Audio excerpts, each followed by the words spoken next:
शायद ये सरकार नहीं समझ पा रही है और इसीलिए बार बार उसको एक ऐसा मामूली सा पत्थर समझ करके फेंकी जा रही है। लेकिन मंत्री जी, शायद आप ये समझ नहीं पा रहे हैं कि ये आशा बहनें हीरा है। अध्यक्ष जी, मेरा सवाल जो हमारे प्रदेश में कार्यरत आशा बहनें हैं उनसे जुड़ा हुआ है और सरकार कहीं ना कहीं इन आशा बहनों की आशाओं पर लगातार पानी फेरती हुई आ रही है। ये आशा बहनें जो हैं उनका मूल मंत्री जी शायद आपका विभाग समझ नहीं पा रहा है। और रही बात छपने की, आशा बहनों का भी उतना ही अधिकार है कि वो अखबार की पंक्तियों में सामने आए और उनकी अधिकार की जो बातें इस सदन में बोली। आंगनबाड़ी सहायिका, मिनी सहायिका आशा को लेकर के बहुत ही महत्वपूर्ण खबर आ रही है। उनके बारे में बात करेंगे, पूरी डिटेल उनके मानदेय की बढ़ोतरी, उनके साथ साथ क्या है, सब कुछ चर्चा करेंगे। आप सभी बहनें अंत तक जरूर बने रहिएगा। किसी भी बहन ने अगर अभी तक चैनल को नहीं सब्सक्राइब किया ICDS ज्ञान को, तो सब्सक्राइब कर बेल आइकन को दबा लीजिएगा। चलिए शुरू करते हैं, दिखाते हैं क्या है अपडेट जा रही है। वो लिख करके पढ़ करके वहां पर आए, क्योंकि आज वो आशा बहनें जिस तरीके से आपके विभाग की रीढ़ बन करके हैं, शायद ये सरकार नहीं समझ पा रही है और इसीलिए बार बार उसको एक ऐसा मामूली सा पत्थर समझ करके फेंकी जा रही है।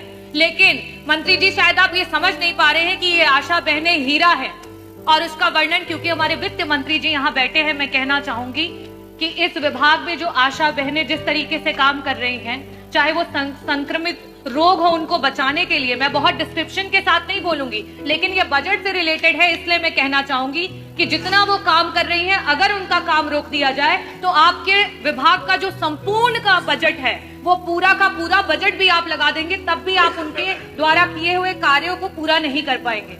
और ऐसी स्थिति में 1 ट्रिलियन इकोनॉमी की बात हुई पिछले सदन में और लगातार सरकार के द्वारा हो रही है। ऐसी स्थिति में 8 करोड़ का बजट है उत्तर प्रदेश की सरकार लेकर के आई है, लेकिन उस बजट में हमारी आशा बहनों के लिए कुछ भी नहीं है। मंत्री जी, मेरा प्रश्न आपसे ये है कि आप बात करते हैं कि उनका इतना मानदेय है और इतना सरकार दे रही है। मेरे पास आंकड़े हैं और मैं उसे टेबल भी करना चाहूंगी कि वर्तमान में 24 ऐसे जिले हैं और 25,000 आशा महिलाएं हैं जो हमारी वर्कर्स हैं, जिनका भुगतान नहीं हुआ है। और आज वो रोडों पे हैं, वो जगह जगह पर आपसे मिलना चाह रही हैं, लेकिन उन्हें आपसे मिलने का अवसर नहीं मिल रहा है। और शायद इसीलिए नहीं मिल रहा है क्योंकि वो छप नहीं रही हैं। जो छपता है वो दिखता है और मीडिया की ये ताकत है और ये लोकतांत्रिक व्यवस्था की ताकत है कि हम उस चीज को, सत्यता को सबके सामने लेकर के आए।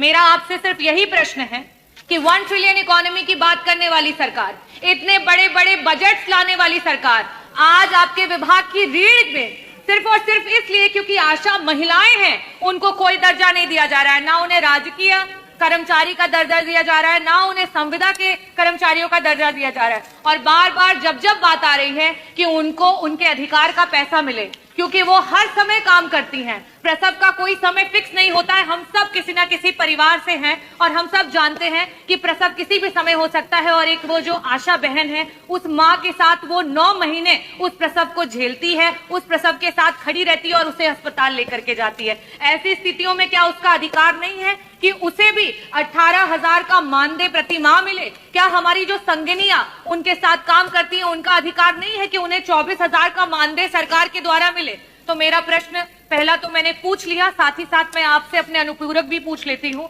कि आज अस्पतालों में जब वो महिलाएं प्रसव की महिलाओं को लेकर के, मरीजों को लेकर के पहुंचती हैं, तो वहां उनके रुकने तक का इंतजाम